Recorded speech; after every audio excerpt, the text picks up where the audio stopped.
What's up, my RyzeUP family? It's your coach Ian Shaw, and today we're going to be tackling sauces in the kitchen.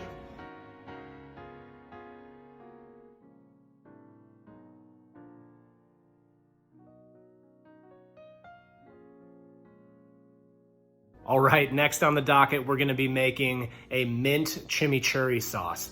This is going to go so great with any meat substitute or vegan protein, as well as like steaks or chicken. It's gonna be delicious. And the most important part, what's the most important part? It's really simple. So the first thing I'm gonna do is I'm gonna wash my herbs here. I just got these from outside. This is my mint, and then I have my parsley here. And then I'm just gonna combine all these ingredients in a food processor. If you don't have a food processor, you can use a blender as well. It just doesn't work as well, but I definitely recommend getting a food processor if you don't have one. All right, so I got equal parts mint and parsley in here, and now I'm gonna add 1/3 cup of oil.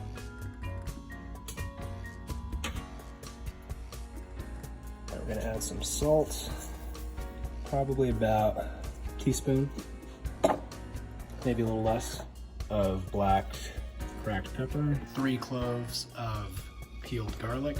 And this is technically optional if you don't do well with spice, but I definitely recommend not skipping it. We're gonna add red chili flakes in here. And last but not least, lemon juice. One really big tip with lemon juice, or anytime that you're adding acid to something like a vinegar, is you always wanna go a little bit at a time, because you can't take the flavor out, but you can always increase it. And now we're just going to blend it up. Oh yeah, it smells so fragrant. So you're gonna have this beautiful, excellent paste that you're gonna be able to add as a marinade to vegetables, to zucchini, to steak, to tofu, tempeh, pretty much anything.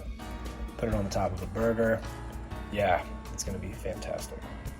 Other changes you can make to the chimichurris, you can add in nuts like pecans, walnuts, or pine nuts, and you'll be going more towards like a pesto route, but that's a good way to add a little more protein to the sauce as well. And there we have it, a mint chimichurri sauce. All right, it's Taco Tuesday, and we're gonna be doing some coconut cream avocado lime crema.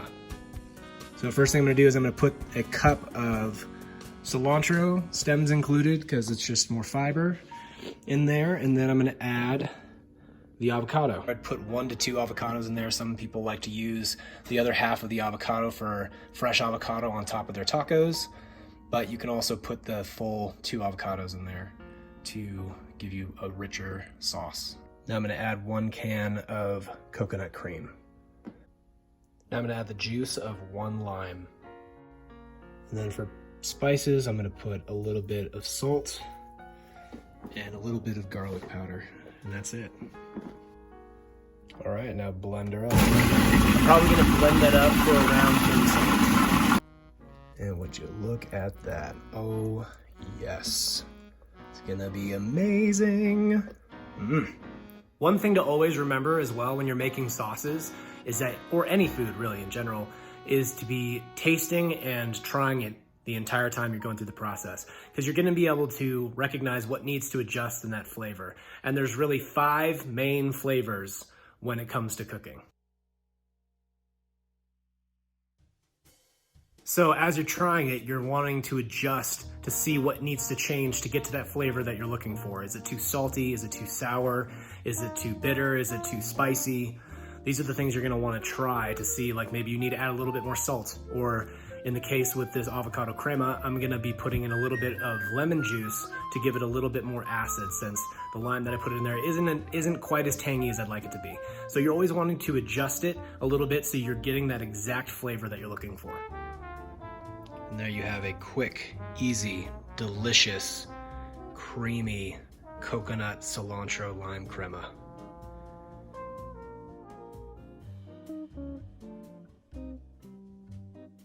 Another quick tip is to put the seed of the avocado in with whatever you make an avocado. So if you're making a guacamole, or if you're only eating half of an avocado, leaving that pit in there will keep it from turning. There's something about the plant itself keeping it from going to spoil. So that's a quick little fun tip to keep your avocado fresh longer.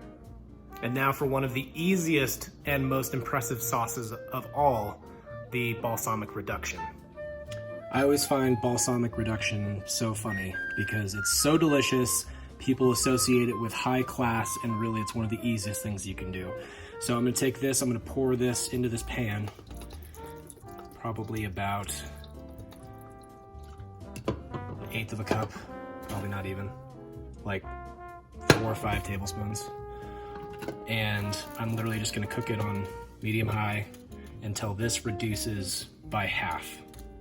Balsamic Reduction is exactly like it sounds. It's literally balsamic vinegar reduced down to about half of its size, and it's gonna have more of a viscous, syrupy-like texture, and it's gonna go great with things like cherry tomatoes, mushrooms, roasted beets, steak as a dipping sauce with some shallots, and it's such a versatile sauce that you can use on such a wide array of ingredients that having a bottle of it in your kitchen is really easy to whip up a quick sauce for dinner. And once it's reduced by half, you are good to go. You can see that it still seems pretty liquidy right now. But as it cools, it's gonna get more dense and thick, and if you take it off when it is that syrupy texture, it's gonna turn into a brick. So you don't wanna go too far with it on the stove.